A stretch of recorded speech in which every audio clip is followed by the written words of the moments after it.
नमस्कार, खबरों का पंचनामा में आपका स्वागत है। मैं हूं आपके साथ अंशिका। हम लेकर आए हैं देश दुनिया की 5 बड़ी खबरें, जिनके विश्लेषण के लिए मेरे साथ स्टूडियो में मौजूद है कैपिटल टीवी के editor in chief doctor Manish Kumar. Doctor साहब, बहुत बहुत स्वागत है। धन्यवाद।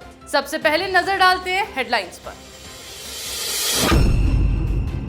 मोदी सरनेम मामले में राहुल को मिला जर्मनी का साथ, भारत को पढ़ाया लोकतंत्र का पाठ। कहा, राहुल के केस में लोकतांत्रिक सिद्धांतों को किया जाना चाहिए लागू। कांग्रेस के आरोपों पर अमित शाह ने तोड़ी चुप्पी, यूपीए सरकार के कारनामे का किया खुलासा। कहा, कांग्रेस राज में सीबीआई ने कहा था मोदी का नाम ले लो, तुम्हें छोड़ देंगे। पाकिस्तान जाने की फिराक में था अमृतपाल, नेपाल रूट से प्लान हुआ फेल तो आईएसआई के इशारे पर लौटा पंजाब, सरेंडर के लिए रखी 3 शर्तें। दिल्ली में नहीं थम रहा आप बीजेपी के बीच सियासी संग्राम, पीएम मोदी के खिलाफ फिर लगाए गए आपत्तिजनक पोस्टर्स। इस बार लिखा, क्या देश के पीएम पढ़े लिखे होने चाहिए। रामनवमी के अवसर पर भक्ति के रंग में भंग, कई शहरों में शोभा यात्रा में हंगामा, जमकर पथराव में कई पुलिसकर्मी घायल।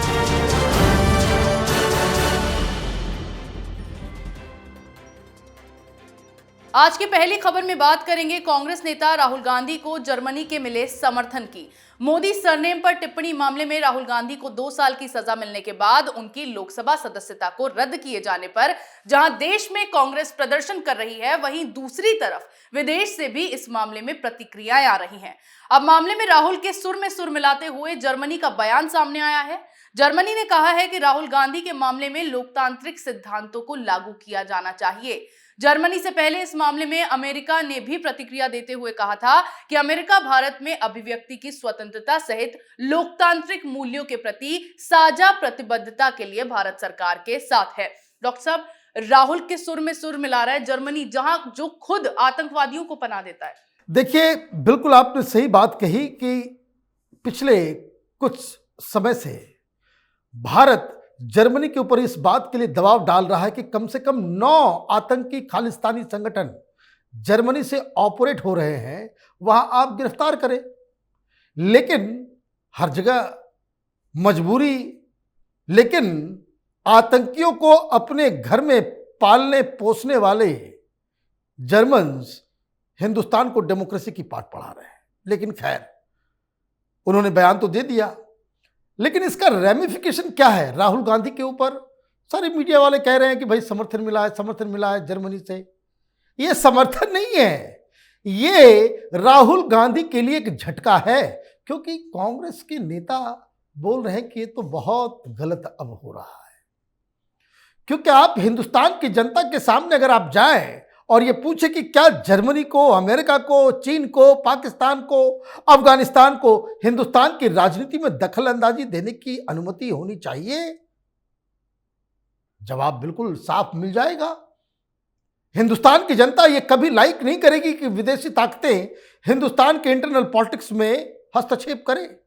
लेकिन यही हो रहा है। क्यों हो रहा है? क्योंकि ये राहुल गांधी ने ही ये मदद मांगी। अब दिक्कत क्या है? दिक्कत यह है कि राहुल गांधी एक बच्चे की भांति और कांग्रेस पार्टी नौसिखिए राजनीतिज्ञों के भांति इन लोगों ने एक छोटे से केस को इस तरीके से बढ़ा चढ़ा करके राजनीति करने की कोशिश की, जिसमें इसको कह सकते हैं कि उस बैलून से हवा अपने आप निकल जा रहा है।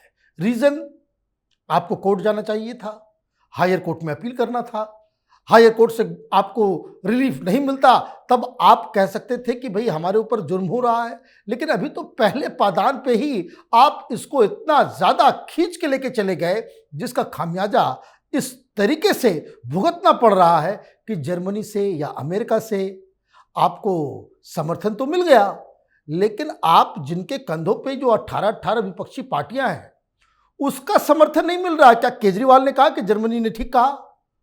क्या अखिलेश यादव ने कहा? ममता ने कहा? शरद पवार ने कहा? नहीं। ये लोग क्या कह रहे हैं? ये लोग कह रहे हैं कि ये बात ठीक नहीं है। मतलब जर्मनी का बयान उस तरीके से है कि जैसे राहुल गांधी के गले में किसी ने काले नाग को बांध दिया हो। जी बिल्कुल, यानी कि जिस देश ने खुद आतंकवादियों को पनाह दी हुई है वो भारत को लोकतंत्र का पाठ पढ़ा रहा है। वहीं राहुल गांधी की लोकसभा सदस्यता रद्द किए जाने के बाद से विपक्षी दल केंद्र सरकार पर केंद्रीय एजेंसियों के दुरुपयोग का आरोप लगा रहे हैं, जिसे लेकर अब गृह मंत्री अमित शाह ने अपनी चुप्पी तोड़ते हुए कांग्रेस पर हमला बोला है। शाह ने पहले तो साफ किया कि जिन नेताओं पर कार्रवाई हुई है उन पर भ्रष्टाचार का आरोप है, इसीलिए ये कदम उठाया गया है। फिर कांग्रेस के आरोपों का जवाब देते हुए एक इंटरव्यू के दौरान उन्होंने बताया कि किस तरह यूपीए के शासन के तहत गुजरात में उन पर फर्जी केस लगाया गया और फिर उन पर पीएम मोदी का नाम देने के लिए दबाव बनाया गया था। डॉक्टर साहब, बहुत बड़ा खुलासा यूपीए सरकार के कारनामे पर अमित शाह ने किया है। देखिए, ये कोई खुलासा नहीं किया, वो सच बता रहे हैं। हम लोग तो राजनीति को कवर कर रहे हैं उस समय से जब प्रधानमंत्री मोदी गुजरात के मुख्यमंत्री बने भी नहीं थे, और दंगे के बाद जिस हिसाब से एन केन प्रकारे प्रधानमंत्री मोदी को फंसाने की कोशिश की गई, मीडिया दलाल पत्रकारों का पूरा जत्था वो उनके पीछे पड़ा। यहां तक कि 14 घंटे तक नरेंद्र मोदी को ग्रिल किया गया, पूछताछ की गई। एक कार्यकर्ता लेकर के गए क्या? कभी कोई काला कपड़ा पहन करके कहीं कोई विरोध हुआ क्या कि एजेंसियों को गलत इस्तेमाल? और हां, गलत इस्तेमाल के ऊपर वो तमाम टेप्स रखे हुए हैं, वो तमाम टेप्स रखे हुए हैं जिसमें सीबीआई के अधिकारी, एनजीओ वाले, ये कांग्रेस के चट्टे बट्टे, वो तमाम गवाहों को ये कहते थे कि प्रधानमंत्री मोदी का नाम ले लो, बस छूट जाओगे। यही हुआ। लेकिन अंततोगत्वा क्या हुआ? आखिर में तो यही हुआ कि हर जगह से प्रधानमंत्री मोदी बरी हुए, सुप्रीम कोर्ट से भी बरी हुए। जो स्पेशल इन्वेस्टिगेशन टीम बनाई गई थी सुप्रीम कोर्ट के द्वारा, उसने भी कहा प्रधानमंत्री मोदी का इस दंगे से कोई लेना देना नहीं है। लेकिन आपने तो कोशिश पूरी की। अब इन लोगों के ऊपर जो कार्यक्रम हो रहा है, इन लोगों के ऊपर जो कार्रवाई हो रही है, भाई ये बताइए, राहुल गांधी के ऊपर जो ईडी का केस चल रहा है, नेशनल हेराल्ड का, ये कब का है? प्रधानमंत्री मोदी ने शुरू किया क्या, या मोदी सरकार की तरफ से हुआ? ये 2011-12 की कहानी है। लालू यादव के ऊपर जो कार्रवाई हो रही है, ये अब की है? नहीं, 2011 की है। तो ज्यादातर जो विपक्ष के नेता जो अभी ईडी के कुचक्कर में फंसे हुए हैं, वो इनकी करतूत ही वैसी रही है। कोई ईमानदार लोग हैं ये क्या? भाई, जब इन लोगों ने राजनीति शुरू की तो खाकपति थे, राजनीति में सत्ता में आने के बाद ये अरबपति बन गए। भाई, कैसा क्या कमाल किया? ये तो पैसे चोरी की है, घोटाले की है। इसलिए जब इनको पकड़ा जा रहा है तो बचने के लिए क्या किया जाए? दुनिया में कोई चोर कहता है कि हमने चोरी की, तो वो बहाना बनाता है। तो ये बहाना है कि एजेंसियों का गलत इस्तेमाल हो रहा है। एजेंसियों को गलत इस्तेमाल हो रहा है, सुप्रीम कोर्ट जाए, सुप्रीम कोर्ट में एफिडेविट डालें, अर्जी लगाएं कि हमारे ऊपर, मैं बेकसूर हूं, मैं ईमानदार हूं, यह आरोप जो है गलत लगाया जा रहा है, तंग लगा किया जा रहा है। तो वैसे भी सुप्रीम कोर्ट में तो ऑलरेडी बहुत सारी पार्टियां चली गई हैं, इससे कुछ फर्क नहीं पड़ने वाला है। जो चोर, जिन लोगों ने चोरी की है, जो घोटालेबाज हैं, जो राजनीति में आने के बाद अरबों खरबों के मालिक बन गए, उनको तो हिसाब देना पड़ेगा। जी बिल्कुल, जो कांग्रेस केंद्र पर जांच एजेंसियों के दुरुपयोग का आरोप लगा रही है, अब चुप्पी तोड़ते हुए शाह ने उसी कांग्रेस का काला सच सबके सामने लाकर रख दिया है। अगली खबर में बात करेंगे पंजाब पुलिस से भागा भागा फिर रहा आतंकी अमृतपाल की। आतंकी अमृतपाल पाकिस्तान भागने की फिराक में है। पाकिस्तानी खुफिया एजेंसी आईएसआई अमृतपाल को पंजाब से निकालकर पाकिस्तान पहुंचाने का प्लान बना रहा है। खुफिया अलर्ट के बाद पंजाब से सटी पाकिस्तान की सीमा पर फर्स्ट लाइन ऑफ डिफेंस पर बीएसएफ और सेकंड लाइन ऑफ डिफेंस पर पंजाब पुलिस को हाई अलर्ट पर रखा गया है। 18 मार्च को फरार होने के बाद से अमृतपाल लगातार आईएसआई के संपर्क में रहा है। आईएसआई के साथ संपर्क में रखने में उसका सहयोग और साथ में ही फरार चल रहा पपलप्रीत सिंह जरिया बना हुआ है। जानकारी के मुताबिक अमृतपाल पहले नेपाल के रास्ते आईएसआई के शेल्टर में जाने की कोशिश में था, लेकिन ये मिशन नाकाम होने के बाद वो फिर से पंजाब लौट आया और अपने सरेंडर को लेकर पुलिस के सामने शर्तें रख दी। डॉक्टर साहब, जो सरेंडर की शर्तें अमृतपाल ने पंजाब पुलिस के सामने रखी है, क्या वो वाकई सरेंडर करना चाहता है या फिर ये भी उसकी एक साजिश का हिस्सा है? देखिए, पहली चीज तो ये समझ लीजिए कि भगवंत मान सरकार की इतनी बेइज्जती, अरविंद केजरीवाल की इतनी बेइज्जती, आप ये समझिए, पूरी की पूरी स्टेट मिशनरी लगी हुई है, एक आदमी को आप ढूंढ नहीं सकते। लानत है तुम्हारे ऊपर। और वो क्या कर रहा है? वो कह रहा है कि मैं शर्त रखूंगा। इतनी हिम्मत कहां से आ रही है? हिम्मत इसलिए आ रही है कि उसको मालूम है कि आम आदमी पार्टी की सरकार के पास इतना साहस नहीं है कि किसी खालिस्तानी के खिलाफ कार्रवाई तो दूर, उसका नाम भी अपनी जुबान पे ला सके। अब वो क्या शर्तें रख रहा है? शर्त नंबर 1 कि वो गोल्डन टेम्पल में जाकर वो समर्पण करेगा और उसकी गिरफ्तारी को आत्मसमर्पण दिखाया जाए। दूसरा, पंजाब के जेल में ही रहे, मतलब आम आदमी पार्टी के कस्टडी में ही रहे। ये जो बाकी उसके दोस्तों को डिब्रूगढ़ भेज दिया गया है, असम, वो चाहता है कि मेरे साथ ये काम ना हो, और दूसरा, मेरे साथ इज्जत से पेश आए।